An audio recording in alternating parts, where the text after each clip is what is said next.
While it's wet, I'm going and putting tiny bits of extra pigment. So like for example, right here, I put in a little extra pigment, but you wanna make sure you go and blend it in between and clean your brush and do that again to keep those edges soft.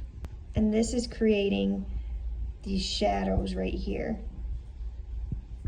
I did have a little bit of that light color in the ears, so I'm bringing that up and around the edges of the ears.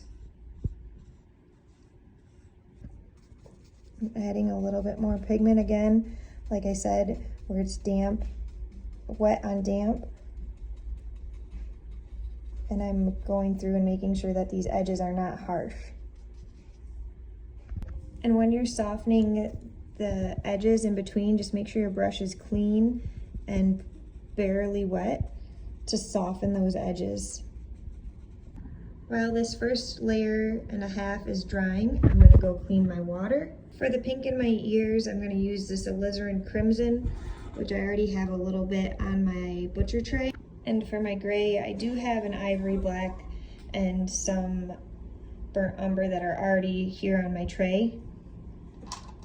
So I'm just gonna use this pigment, but I'm gonna take it out here with some water, really mix it up so it's a very, very faint light gray. Same with the pink, the alizarin crimson, I'm gonna pull from here with a lot of water and mix it out here.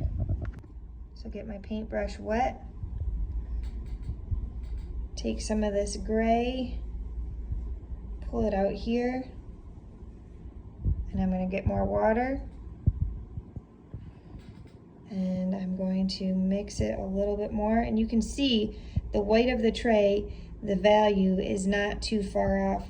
It's a very light gray, so that's perfect. I'm going to use that for the first part of my ears.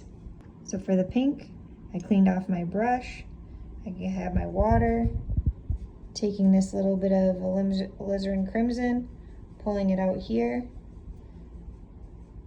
That's a little too dark, so I'm taking some water, mixing it up again. So now I have my two tones for the ear of my dog. So I'm going to take this pink real quick. You can see it's just in the inside of the ear there. I'm going to quick put that in just here on the bottom. And on the other side, there's barely any. Okay, so boom, I have my pink in both sides.